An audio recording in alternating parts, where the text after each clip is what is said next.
This episode contains sensitive topics. Discretion is advised.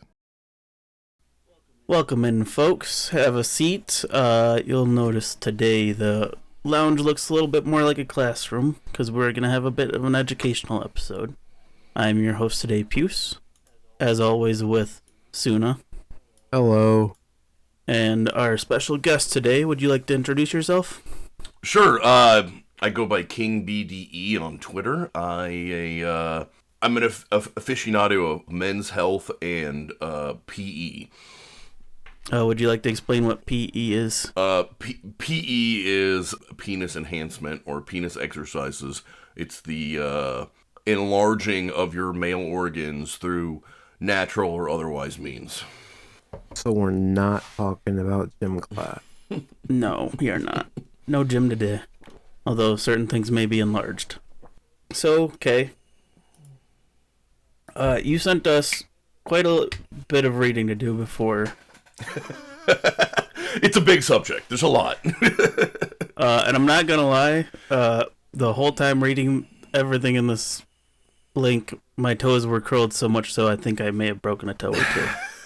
It made me rather uneasy and uncomfortable. I didn't know there was so much to know about this stuff. Did you read it? How honest do you want me to be? It depends on how much you want to hurt Case feelings. Let's see. An hour ago, I hit 3 out of the 6 tab things because they're a little too phone compatible. So when you swipe down, they just open, and I'm like, oh, this is fun. This is good web design. I was gonna say, going in the mobile version, that was like interesting. So when I opened it on my desktop, I was like, this doesn't look the same. I'm confused. So I read a little bit and then passed out. I definitely did not read it word for word. I did a lot of skimming, I'll admit, Kay. So I may not. That's fine. Know everything. So that website, obviously, it's not my website, but it is it is like a basic primer to the dangers of silicone fillers, which is its whole topic on its own. Right. So, you linked us that link that talks about silicone injections, but you also linked us 2 images. One that talks about 5 methods of stimulation growth. We'll start there. Yeah, that sounds like a great place to start. That'll work our way down to silicone. Right. So when you talk about PE, there's basic, very easy things, and then you work up to the harder or more dangerous stuff. And so you start off with manual manipulation or exercises. So that is like jelqing and stretching. There's ligaments in your body that through exercise you can stretch them and give them more flexibility. Just like any ligaments or connective tissue in your body, the more you stretch, the more that you can have more flexibility. And so jelqing is a real thing? Jelqing is a real thing. So jelqing puts pressure on the tunica, which is the sheath around the penis that holds in your erectile tissue. So there's there's 2 balloons inside that fill up with blood to give you an erection, and there's a sheath around that. And by jelqing, you can stretch and put pressure on the sheath, the tunica, and gain more girth. And then also, if you're doing it right, you're also pulling down or pulling away from the body, which then stretches the connective tissue, the connective ligaments that attach your penis to the pelvic bone, which is what you would need to do to gain length. Okay, so it's quite literally like any other exercise for the rest of your body. Absolutely. And it is like the foundation of all of this stuff is doing daily exercises. You can do them in the shower. They're very easy to do. They don't take a lot of time. It just requires consistency to see results. Just like any exercise. Hey, I have dumb question. Go ahead. 2 years ago, I was watching a video, and the they were talking about tangas, and one of them was like a 20-pound tanga to make your dick bigger, quote unquote. You're telling me that shit's real? I don't think that's real. Oh, Sorry. oh no, no, sad. Well, that's Tuna's Also, over here I'm- lifting weights with his. that's kind of the opposite. Morning Well, erection. the thing is like, okay, so that would be great for your forearm muscles for sure. Like beating off with a 20-pound toy is going to be awesome for your arm muscles, but it's not going to do anything for your I'm penis. good there.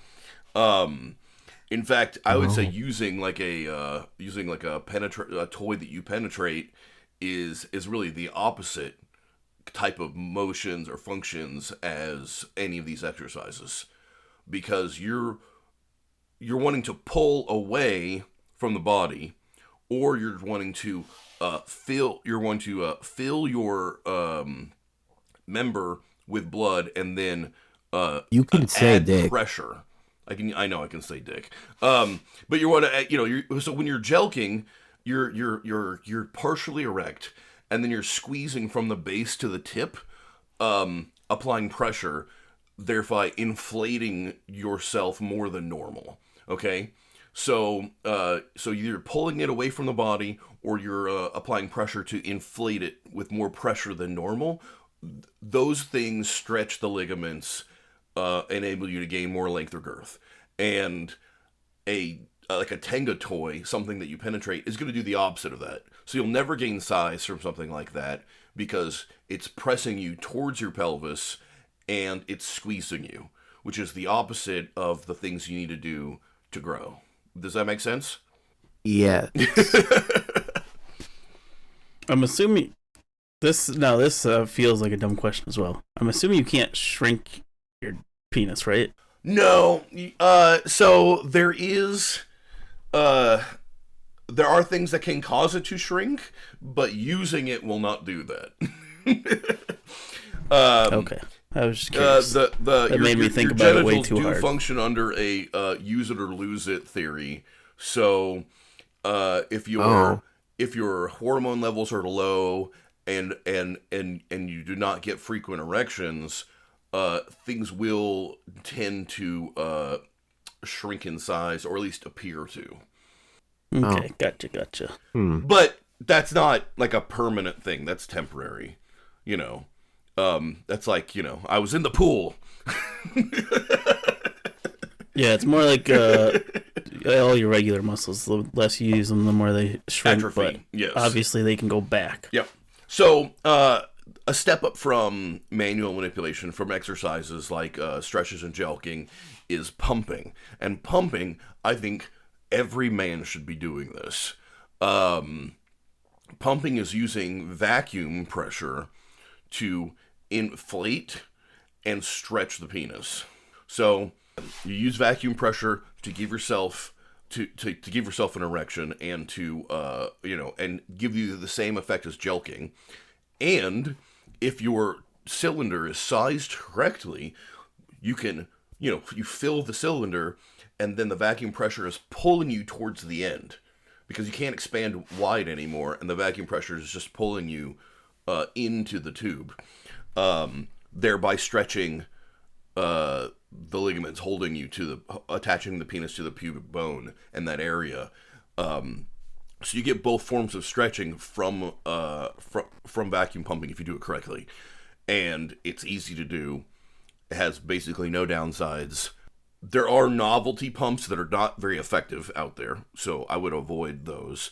And then there are lots of old wives' tales of people who overpumped and damaged themselves, which is also not really a concern. So I would say there's really no downsides. Don't use a vacuum pressure that is painful. As long as it's not hurting you, then it's perfectly safe. Oh no, you scared off all the masochists. Yeah. So yeah, you put yourself into the cylinder and you pump it up until you're under vacuum pressure. Usually it's about 5 inches of mercury. That's how you measure vacuum. It's a weird measurement, but INHG. But you want to be between 5 and 7, usually not beyond 10. But really the point is you just raise the vacuum pressure until it feels comfortable, not go to so high that it is uncomfortable, and you'll be fine. So, don't pump until it's painful. As long as it's not painful, you're okay, and you can just, keep it that way. And everybody should pump for an hour a day in a properly sized cylinder. You're not going to get your results if your cylinder is not sized correctly, and almost everybody, myself included, buys the wrong size cylinder at first. You have to very accurately measure your girth, and if you cheat, if you embellish that measurement at all, you will definitely get the wrong size cylinder, and you will not get good results. Fair. Yeah. I mean, and I've done it. I've got tons of tubes that over the years, and I've bought the wrong size many times. Everybody does it, so. Well, before I get to my second thought, I want to go back to my first thought. How do you tell a novelty pump from a real pump? Like if it's something that you would buy in Spencer's. But Fair. there are clearly joke stuff that is not high quality, and then you can look at stuff from like LA Pump. That stuff's good quality. Doesn't have proper quick disconnect air fittings on the tube and on the hoses. Like that's a sign that it's probably good quality. In fact, so I'll just use a reputable manufacturer as an example. LA Pump makes quality cylinders and products for pumping. In fact, some of their stuff is covered under insurance for being prescribed for impotence treatments. So you could Google the LA Pump website, go look at their pumps and their cylinders, and those are all quality products. And you can see they have little quick disconnect air fittings. They have quality clear acrylic tubes that are not flimsy or cheap. It's a thick material. So those are quality, and then you could find cheap stuff at like Spencer's or something like that, where it has like a blood pressure cuff bulb, it's for a pump, and it's in a black rubber hose and a thin tube. Like that's what I would say is like more of a novelty product. So so yeah, as long as you buy quality stuff, make sure that it is properly sized so you get good results. And also on the LA Pump website, I'm not sponsored by them. I'm not getting paid for this, but they do have an accurate sizing chart, and they teach you how to measure yourself accurately so that you can buy the right size cylinder. And I would go by that for sure. You can go on their website, find their sizing information, and they teach you how to measure yourself properly, the correct way to measure your girth to buy and then what appropriate pump size that equates to.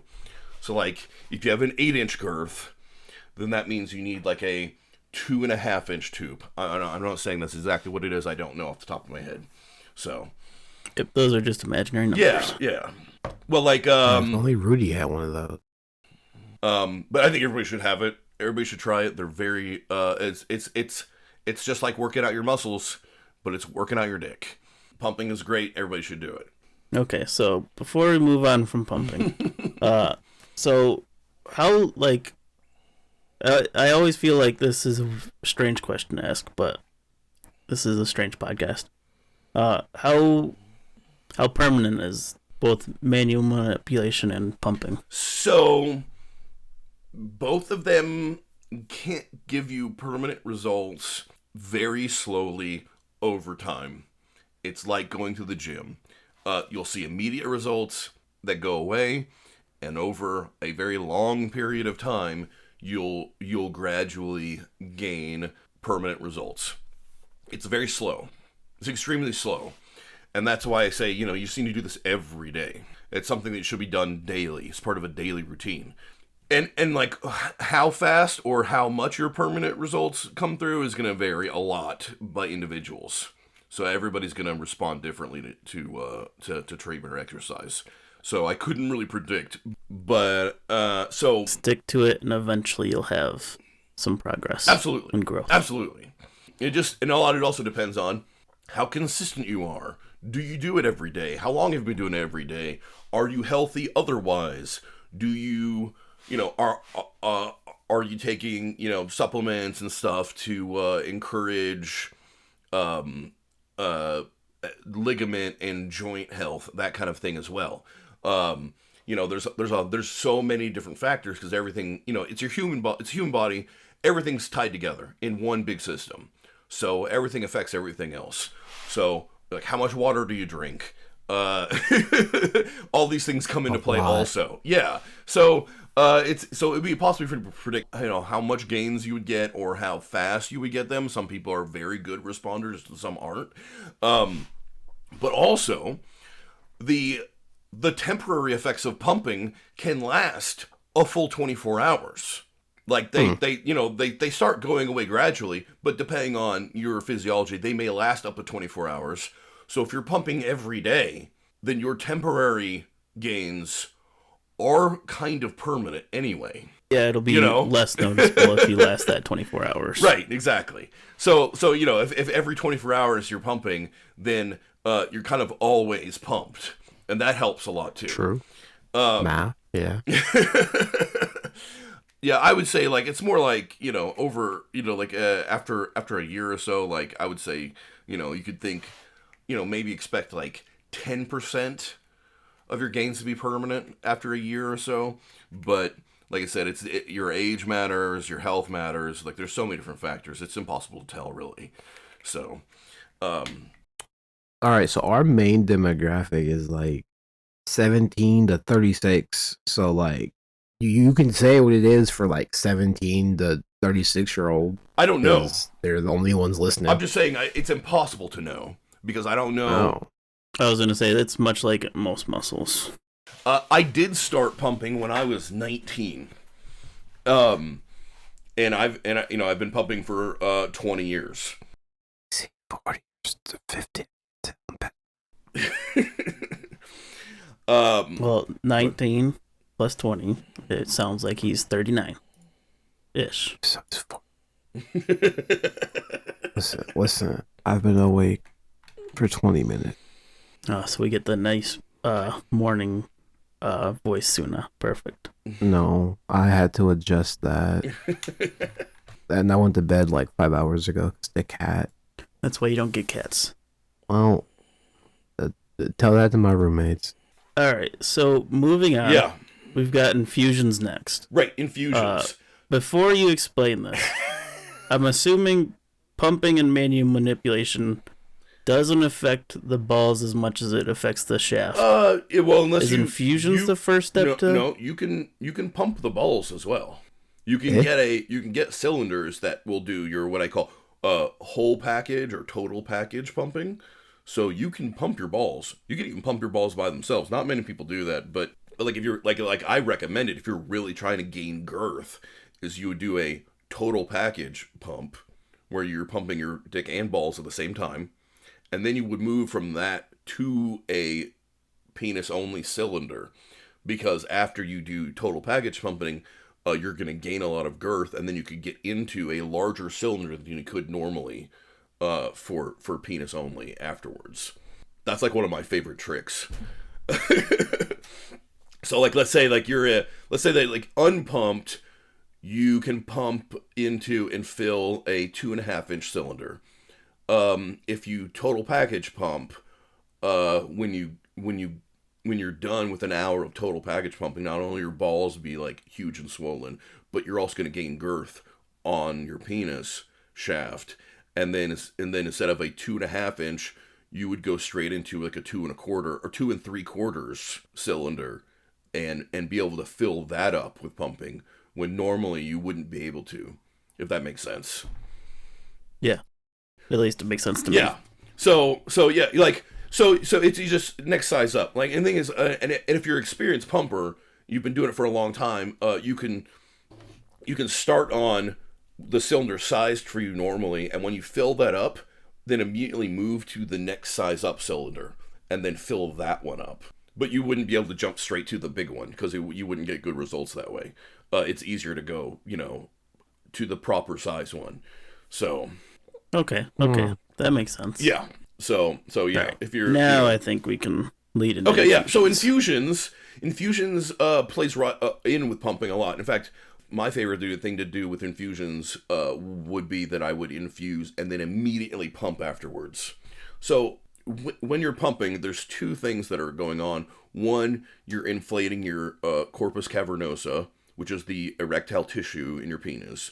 But then also, after a long time, you're pulling interstitial fluid, which is essentially water, into your tissues of the penis. So your erectile tissue gets big and fat, but then if you keep pumping and keep pumping, you'll pull what is essentially water from around your body into the skin layers of your penis, inflating it even more.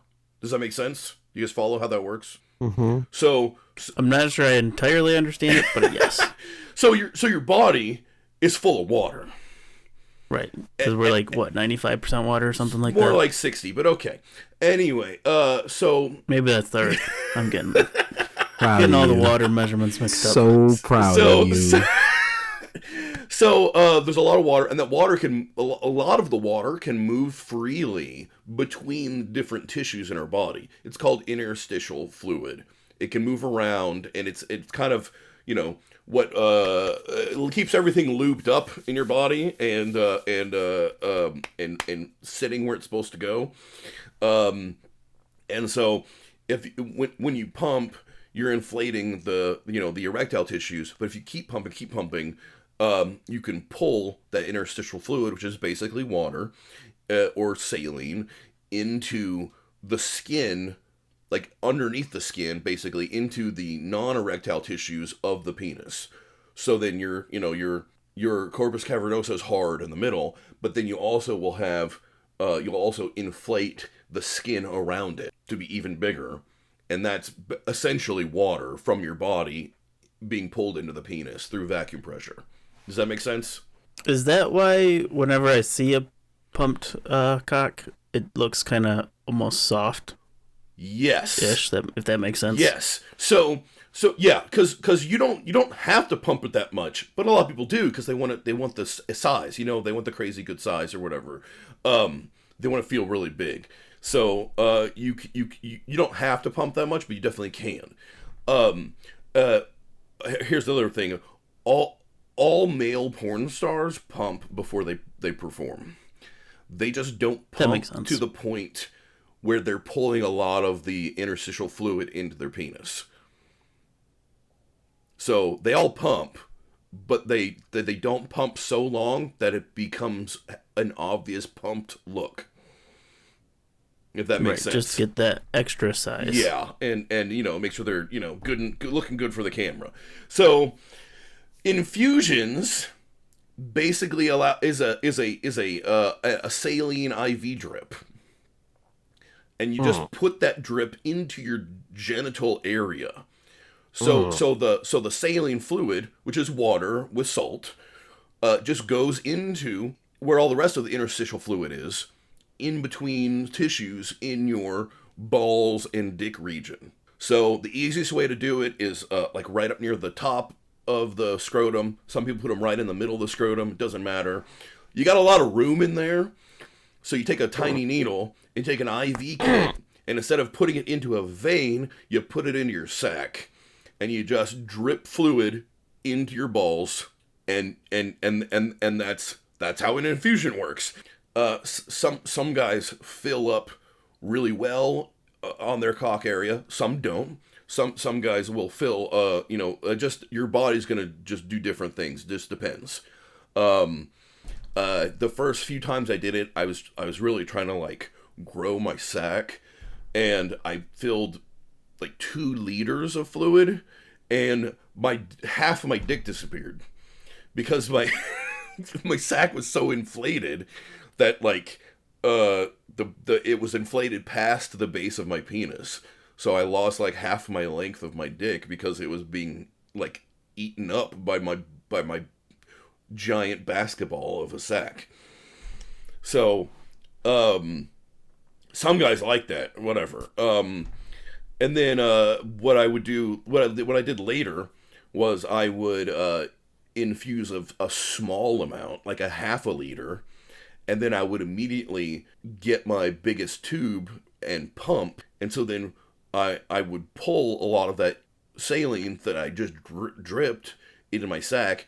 would then get pulled through vacuum pressure into like the skin around my penis, so I could pump really huge very quickly instead of taking hours to get there.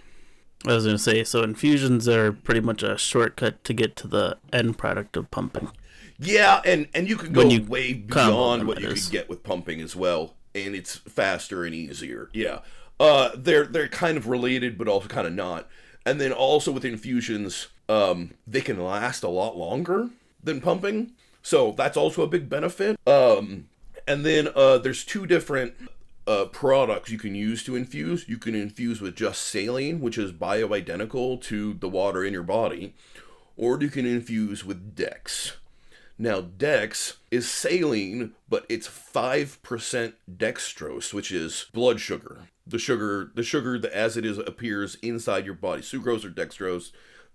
It's sugar that has been processed and is ready to be metabolized.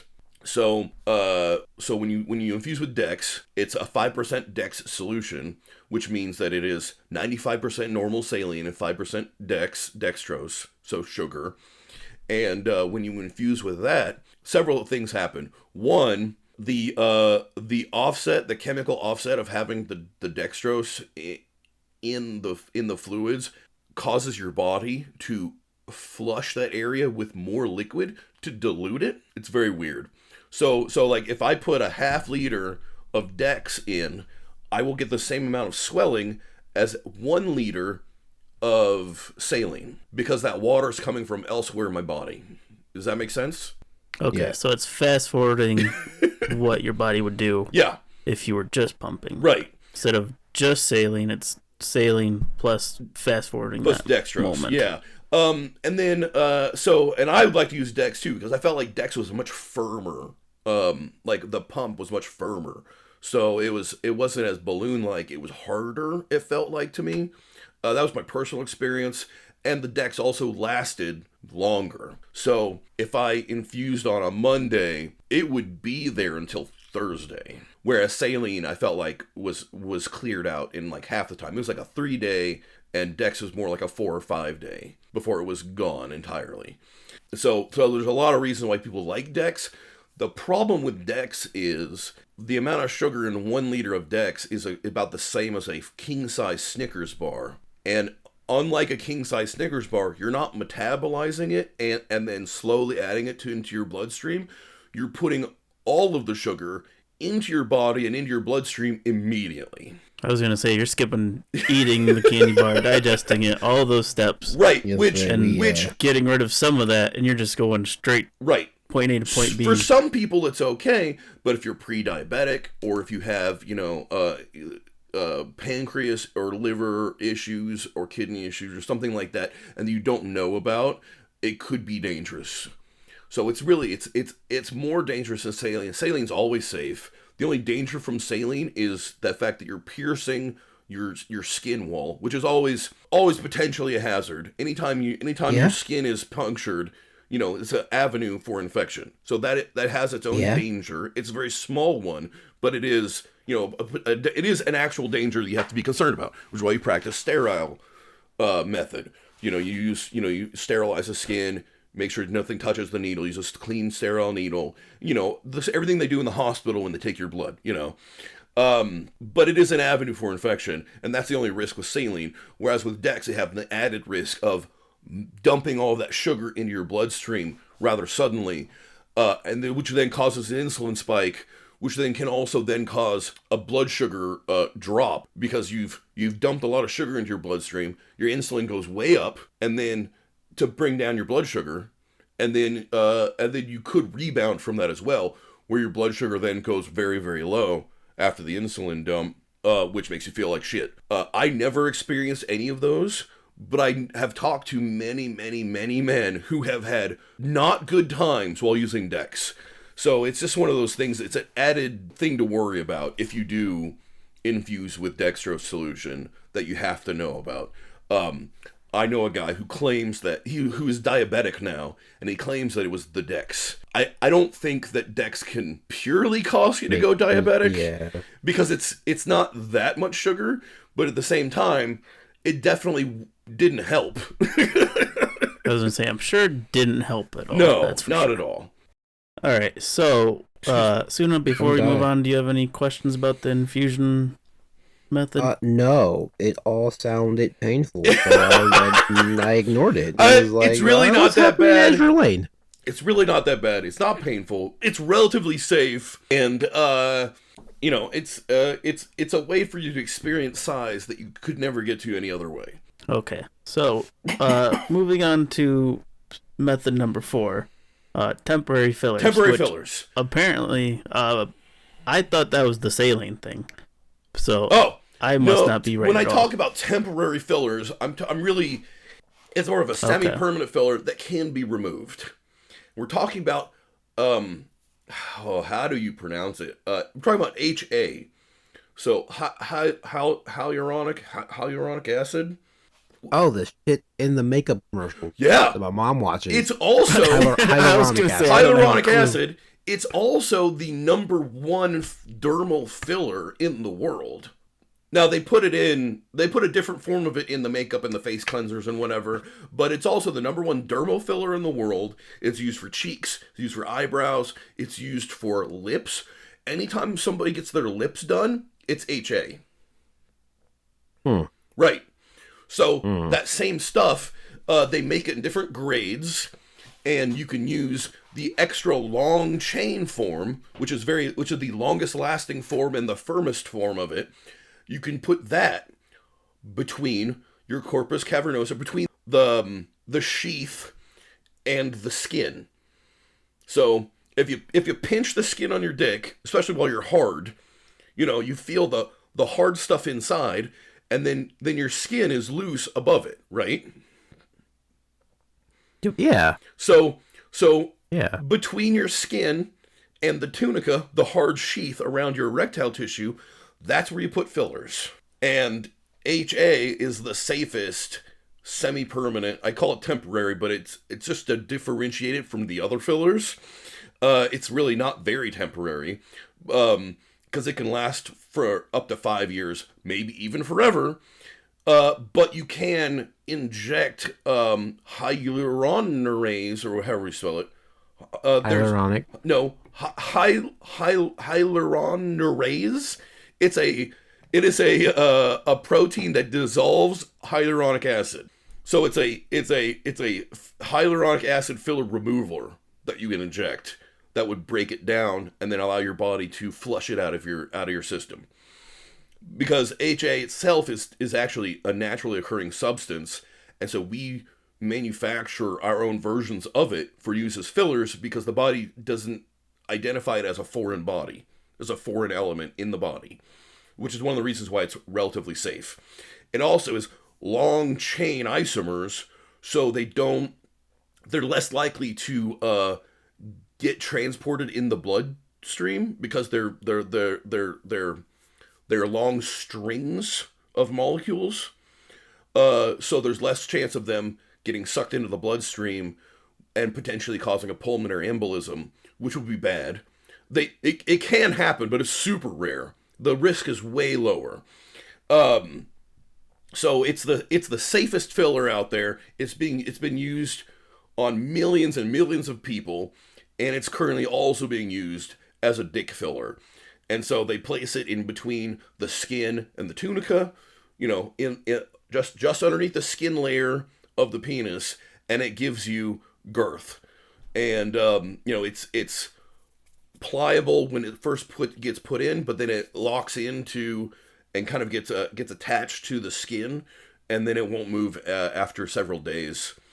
And you can go and have more and more added until you get the look and the size that you're wanting to get. There is like a maximum limit on how much you can actually like put in, but a lot of guys have it, and it's super safe. So that it is like the number 1 current trend for girth enlargement is to just get that done. I was just about to say that sounds like it's a girth. Yeah, it's not going to add any length at all, length. but it will fatten you up. Okay.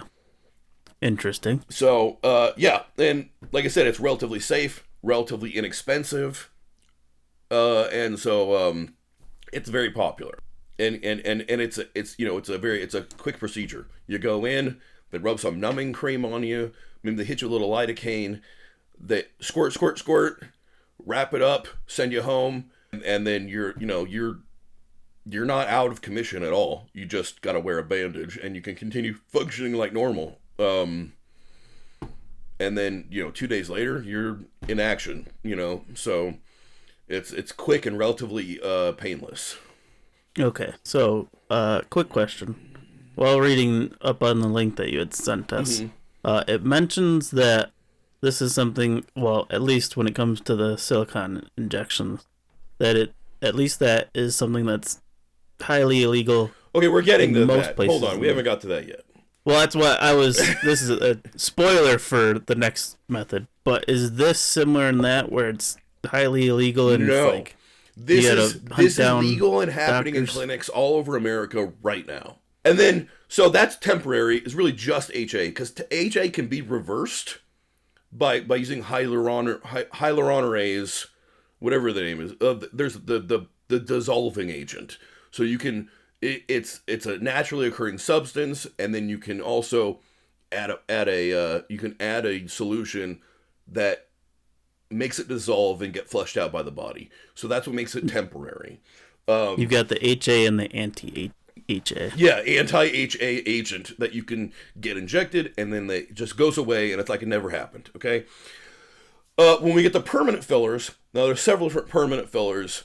On the legal side of things, mostly you have stuff like PMMA, which are like basically tiny plastic granules. It looks and functions similar to HA, but it is not reversible.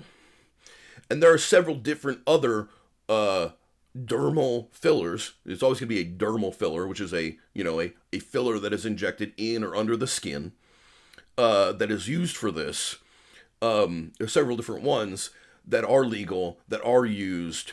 But HA is the best, is widely used as number one because it is reversible, it is non-toxic, it is just a safer agent to use. Whereas PMMA and PLLA and some of these other fillers that are out there, which are also legal to use, sometimes have mixed results. Sometimes guys have reported that they've, that as it settled into the body, it became lumpy. So there's just like more variability, I guess you could say. But also there's a lot now. They've been working with version of this stuff specifically for penis fillers. They're doing things where they mix HA with PLLA or PMMA, or with HA mixed with these micro beads or whatever, where it's a kind of a combination of the two that supposedly gives a better result. But that's definitely also going to be in the permanent filler category.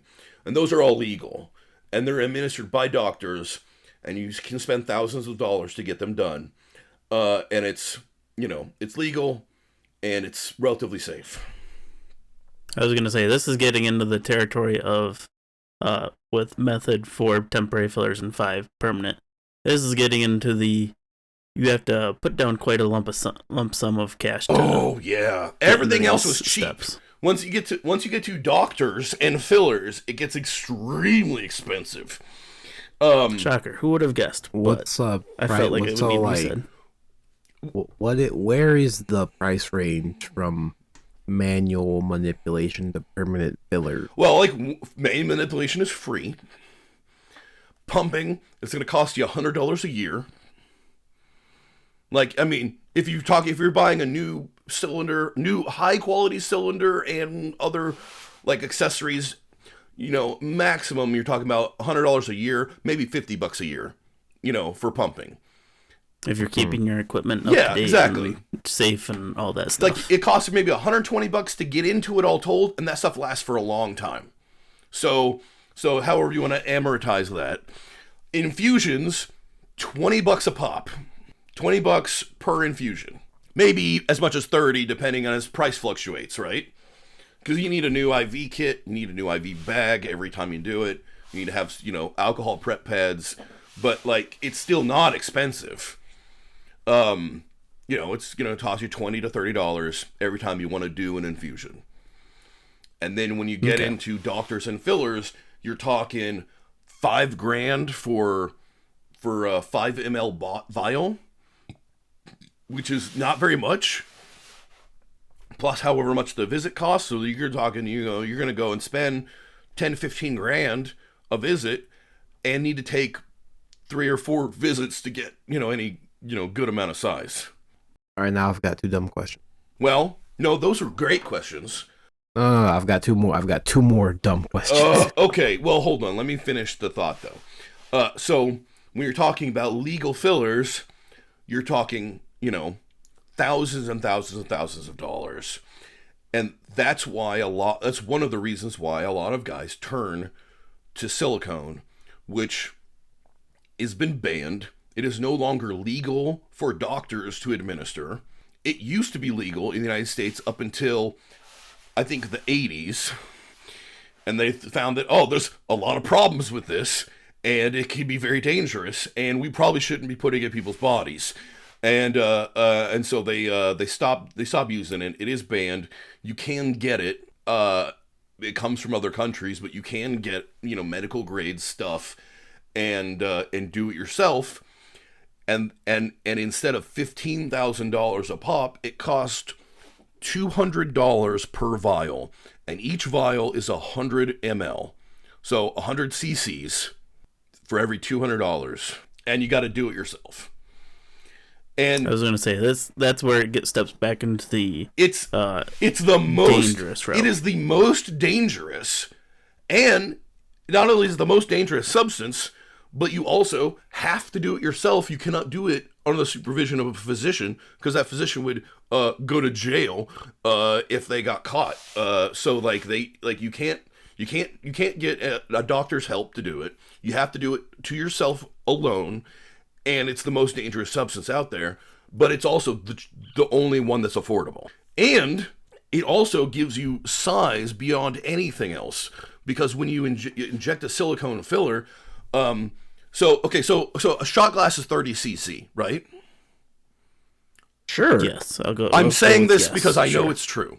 So yeah, I know. I'm saying I don't drink. So I don't drink that often. 30 cc's is a shot glass. So if you put 30 cc's into your body, what your body will then do is encapsulate that silicone, and you will get the initial 30 cc's from the foreign matter being in your body, but then as your body has an immune response to that foreign agent in your body and begins to encapsulate it with white blood cells and then with collagen, you will get an additional 60 to 100 cc's of growth on top of the initial 30 cc's. So if I put 30 cc's of silicone in me, I know that the amount of size that I gain from that is going to be equal to 90 cc's total, because my body is going to add double of its own growth on top of whatever I put in, just from encapsulation, from the immune response. And none of the other fillers do that. So before we get going, keep going. So you had 2 dumb questions. Yeah, go ahead. Sorry. How do I get my insurance to going to the doctor for a temporary filler? You're probably not going to. It is definitely a cosmetic I feel like it procedure. falls under cosmetic. If you could get your doctor to convince your insurance that you have a medically necessary condition that required this intervention, then yes. But if you're not diagnosed as having like a micropenis, it's probably not possible. All right, not possible. Got it. Yeah. How do I write this off on my taxes? Well, first you have to start a business. You definitely can. I was going to say, that's as easy as starting an LLC. You can write anything off as a business. So yes, you could make it. It could be a marketing expense if your business has to do with penises, like this podcast. Yes, I have an idea. So yeah, you guys could get if you could get the podcast to pay for your penis stuff, penis work, and then you come back on the show and talk about it, then you could clearly claim that that's a business expense that was necessary to grow your business. I'm not a tax guy, but I know that with the right small businesses, you can basically write anything off. Definitely talk to a lawyer about that one, a tax guy about it, an accountant. Yes, let's talk later. I have an idea. So anyway, we're on the topic of silicone now, which is the most controversial and the craziest stuff is the silicone stuff. So let's continue about that while we're here. So to real quick, so silicone is the cheapest and gives you the most growth. The amount of size you can get from silicone is way beyond what any other filler can do.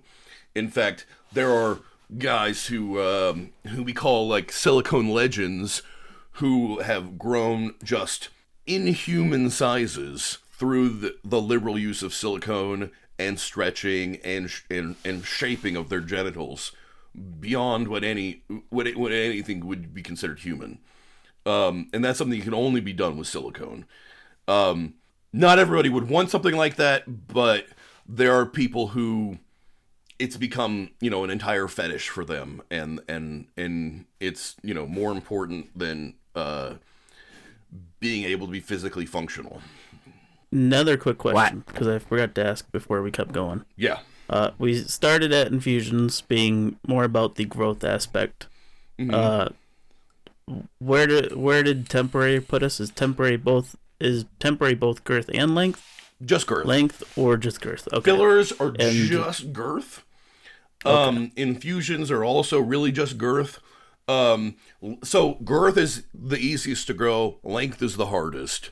And really, for length, the only thing you can do is work on the ligaments that attach your penis to the pelvis area. And so you can pull on it, or you can have surgery and get it cut. And that's your only options. If you've ever watched porn and you've seen a guy who's very well hung, has a long dick, but when he's hard, it hangs straight down, and he has to pick it up to put it in a girl, that's because he had his ligaments snipped. Ooh. Have you seen that before? Yeah. Yeah. That's surgery. That guy is big because of surgery. He was not born like that. Shocker. What? I'm sure somebody out there believed it was 100% real, though. Listen, we're not here to crush people's dreams. No, this is the opposite. Wow. You don't have to be born like that. You can achieve it through surgery. Or all of these steps. And all these other steps, yes. But yeah. Money. Money! You don't have to be a genetic freak. You just have to have money. Yeah. Sounds wonderful. So silicone, the silicone has its own, like, the huge controversial following and reputation. There are a lot of silicone groupies. There are groups. There have been cults that use silicone. There's a lot of weird shit going on in that community, beyond just people who want a reasonable enlargement of their genitals. It gets a bad rap a lot, honestly, a lot too. It is the most dangerous. It's the most risky. But the majority of those risks can be negated through proper medical practices. Like if you have training on the sterile procedure, if you follow the right methods, and you are conservative in your application, you can mitigate almost all of the risks. But a lot of people just don't do it, or they don't understand the dangers at play, and they don't follow proper sterile procedures, or they are too eager and greedy, or they add too much. Adding way more than you should greatly increases the risks of something dangerous happening. So like one of the main risks when adding silicone is that when you go to add it, your needle pierces a blood vessel, thereby causing an avenue, not just the skin, but inside your body, right? So at the skin layer, it's fine. You know, you're going to get a little blood when you pierce the skin. There's blood vessels throughout all of the skin layer. That's no big deal. Okay, those close themselves off very easily. That's what they're designed to do. But if you pierce a blood vessel deeper into the body with your needle, and then you inject silicone, liquid silicone, and then you then pull that needle out, there's a chance that that liquid silicone will then flow into the blood vessel. And then if that happens, it'll get carried through the bloodstream into the lungs, where it will get trapped in the alveoli and cause a silicone pulmonary embolism. Where the silicone is lodged, it will no longer be able to bring in air and exhale carbon dioxide. Inhale oxygen, exhale carbon dioxide through wherever that silicone is. Everything downstream of that is blocked now from functioning in your lung. Yeah, that's probably not something Extremely bad, right? And and so if you inject a huge amount of silicone, then your chances of that go way up, and the dangers are much worse. So when you know, there are clearly steps you can do to prevent that, but if you're too greedy or too eager, and you don't follow all of the safety procedures, then you're way more likely to have an accident. And if you have a silicone pulmonary embolism, there's a chance that you could die. And a lot of people have died. And it is my opinion that the deaths could have been almost all of the silicone related deaths could have been mitigated and were mostly caused by bad procedure, bad application, and not following safety protocols. And they were all preventable deaths. That's my non-doctor opinion. but you know, when you inject a huge amount, the risks go way up. When you don't, if you inject a small amount, the risks stay small. If you inject a large amount, the risks get larger. Like, there's things also you can do, like aspirating the needle and checking and using a cannula and not a needle for injections. And there's ways to do it where you're checking every step of the way. And if you get a bad check, if you get a warning sign, then you back out and you don't do it. And you come back in 2 weeks and try again. That also comes into, you know, patience and risk mitigation. And I think that, like, you know, there's a lot of controversial deaths around silicone, and I think that most, if not all of them, you know, could have been prevented through safe practices and being careful. All right. Yeah, there's a lot of weirdness too, and it has a bad rep. I think worse than it really should because of weird people doing weird things and silicone being involved. Silicone is usually a bad word for most surgical stuff. Yeah, that's true. It is very dangerous. So that just about wraps up the 5 methods of stimulating growth. Yep. Or causing growth. Suna, you have any questions about any of that? No, my last question was about the money stuff. Okay. So just kind of in this last bit of wrap up, how many of these steps have you done? Okay. Me personally? Yes. All of them. Okay, so you've gone manual manipulation, pumping, infusions, temporary fillers, and even up to permanent fillers. Yeah. Basically, you work your way up the tree, and I'd been pumping and manual manipulating for, 2 decades, and it just wasn't cutting it anymore. And I started doing infusions, and I really was into infusions, and I did infusions a minimum of once a week for over a year, which adds up a lot. That's a lot. I was gonna say, yeah, what do you do for a job? I'm in the wrong line of work. So I was doing a lot of infusions. I got to the point where I didn't want to go out in public unless I had infused, because I felt like I was missing my side. That comes into body dysmorphia and all this other shit, which is a reason why a lot of people do this stuff. We know about that. Oh yeah. So like, I didn't want to go in public unless I had infused, because I felt like, embarrassed or whatever. Not that anybody could see anything, but and then in September of 2022, I started silicone.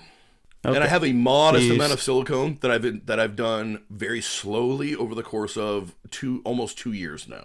Okay. And that was after a lot of research, years and years of research and learning, learning medical procedures. I already have some medical background, and then a lot of talking it over with my wife about all of the risks and hazards involved and everything. And I wouldn't have done it if she wasn't on board, because it's a big change. It's a big deal. So it's definitely something your partner has to also be involved or unless you want your relationship to end over it. I was about to ask, because I know where we had met. You had mentioned you had a wife, but yeah, I was going to ask for the audience's sake. Do you have a partner? Right. So I did a lot of talking about it with my wife, and she supported me the whole way. So I'm very thankful for that. And I know that a lot of guys have had relationships end because they did this either behind their partner's back or without their partner's blessing. And I didn't want to do that. Like, I've been married a long time, and I really love my wife. And I wouldn't have done it without her help, but thankfully she was on board and she did support me through all of this. And like I've said, I've been very careful about mitigating as many risks as possible, doing this as safely as possible, because I do know how dangerous it can be. I just think that a lot of those risks can be mitigated through the proper safety practices, and so being the body's patient. dysmorphia did not override your love. Yeah, that's good. Yeah. I mean, it's definitely something that probably happens for some people. Absolutely. So. Well, I'm just, I'm lucky she supported me, so very thankful for that. One day you'll find out soon. I sure fucking hope so. I believe that's all the questions I had. Suna, okay, we have something. I'm sure you've listened to a couple of our episodes, about Last Call. Nick, there's a whole second picture here to talk about. I figured we might bring him back for part 2 so I was just thinking of, like, we have tons of men's health stuff that we could go over. It's only been an hour. I know he's talking about the cum stack, right there. There's that. There's a lot of stuff that we could talk about that I would love to talk about, especially concerning men's health. Things like TRT, which I think is very essential to talk about, especially with how much plastics there are in your food today. How much that affects men. It's a big deal, I think. I would love to come back and talk about those things with you guys. Did you want to cover We are talking about the cum stack, nothing else. Okay. I wanted to leave off on a cliffhanger, but it sounds like Suna would like to talk about the second image you sent us. I think the cum stack should be the cliffhanger.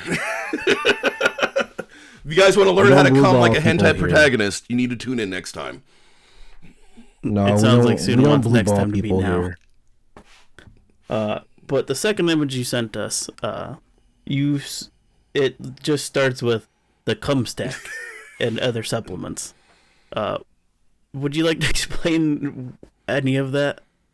Sure. I mean, because that's definitely a statement for sure. That plays into men's health. This will probably be where we wrap up on the cum stuff, but so there are supplements you can take. In addition to things like being healthy and drinking enough water, you have to be drinking more than a gallon of water, because the first thing when you start to get dehydrated, the first thing that goes is your semen volume. Like, that's the least important thing when it comes to survival. So if your body's not healthy, that's the first thing that gets cut off. Not sweat, not tears, not saliva. Cum is the first thing to go. So you have to make sure you're thoroughly overhydrated. But then there are, there's a lot of supplements, the main one being zinc, that play into your sexual performance and your production of cum. And by taking these things, you can both, improve the quality of your sex and boners, and increase the volume of your cum. So when you say supplements, you're not talking about those red sex pills they sell at the gas station, I'm assuming. I don't know what's in those, but I would assume that they probably have some of the same things. But no, I'm talking about just over-the-counter supplements that you can order on Amazon or anywhere, that when you take them all together, actually make a difference. The water Quite and literally a zinc. cum Got it. cocktail. So let me. I'm pulling up my list right now. So obviously, okay. So like baseline, you need to drink a gallon of water or more. I try to drink a whole gallon of water by lunchtime. By the time I finish lunch, I finish off a gallon. Then anything I drink during the rest of the day is extra.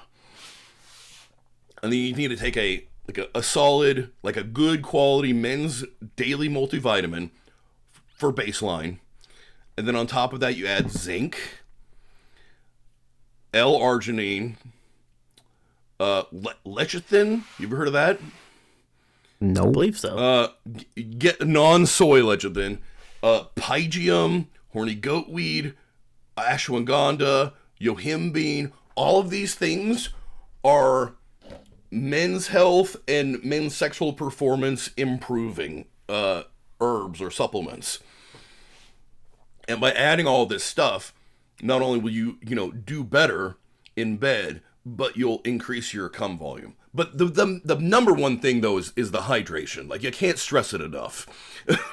You can take all of the pills you want, and if you're not thoroughly hydrated, it's not gonna work. Okay, so now I have a question because I'm looking at the liquid IV on my floor that I need to pick up and drink. Would I be able to like cut down the water by is it about the actual intake of water or about being hydrated? It's the volume of water, man. Here's the thing, all right? Okay. Liquid IV is kind of a scam. It tastes good though. Hey, it helps me with my hangovers. Sometimes. Depends on how hard I go. So here's the thing. Do you live in the Western world, and do you eat food? No and yes. You're getting enough salt and sodium in your diet that you don't have to add it to your water. What if I don't eat though? Well, then you're dead. Shit, so it's not really I something haven't you got to eaten in, worry like, about. You got ghost I haven't cum. eaten in like a day and a half. And I thought about that. We didn't have dinner last night. I was depressed and ate ice cream. We have a shit ton of salt in our diet already. All right, the amount of sodium in our diet is very high. It's not something you need to worry about. You don't need to go and add salt to your water to get it metabolized faster. Unless, like I would say, you're a professional athlete. If you're a top-level professional athlete and you are sweating the crap out of yourself every day, like, then maybe, like those people, it might be more beneficial to have a little salt in their water during a performance. But otherwise, it's mostly snake oil, man. Like, there's a tiny grain of truth, and it's being exploited to sell products. All right. So, what do we say our cum conversation has come to a conclusion? I'm going to take one of your dogs because of that. It was worth it. It wasn't. All right. So, okay, I know you've seen a couple of our episodes at the very least, so you know what's coming. Last call for anybody who is new is any last thoughts we, the host, or our guest have about today's topic. Suna, you got any last thoughts? We need to start making money so we can try these things and write it off as a business. Gotcha. I'll put that on our to-do list. Well, it doesn't take any money to start doing stretches. You can do stretches and jelks now. Very easy to do. You can find that stuff online. There's a Thunder's Place website has a bunch of information on jelks and stretching for free.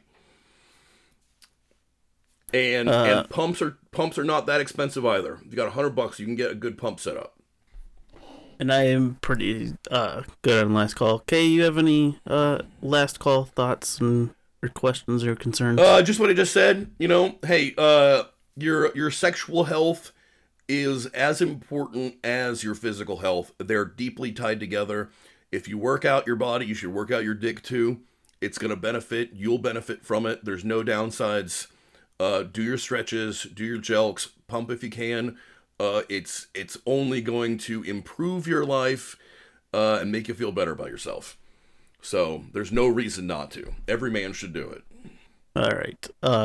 Kay, you were a fine gentleman that I met over in Mr. Retzum's Discord. But do you That have anywhere explains that it. Yep. you? Okay. There it is. Yep. Okay. All right. I figured I'd mention it eventually.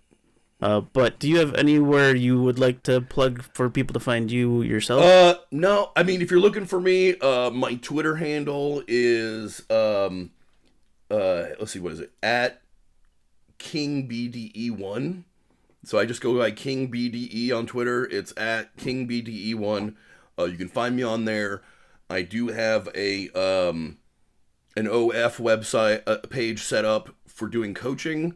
If you wanted me to do like set you up a plan, like one-on-one on, how to both for men's health and for PE stuff. If you want like, one-on-one advice or whatever, you can just subscribe to my page, and then you can chat with me as much as you want for free there. But yeah, I'm on Twitter. I do post about this stuff pretty often. It's just a hobby. I want to help as many people achieve their goals as possible. And it's something I'm happy to do. So I would say, yeah, if you want to find me, that's where to go. Is go to Twitter. Awesome. Now time to plug our stuff. Obviously you're listening to us somewhere, but if you somehow found us randomly and don't know where you're at, you can listen to us at Spotify, YouTube Music, Pandora. Just say all streaming platform. But anywhere where you can listen to podcasts being streamed, you can find us. Please give us a like, 5 stars, a good rating, a comment, wherever you may be. Any interaction is a positive interaction. You can find us on Twitter at the Lusty Lounge. You can also join our Discord, the Lusty Lounge. We are also on Facebook. And if you would like to support us, we do have a coffee. You can give us a couple bucks whenever you like, or subscribe there for a few bucks as well. All right, folks, time to get out of here. The lounge is closing for the night. Don't let the door slam on your way out. It is rather heavy. Everybody say their goodbyes.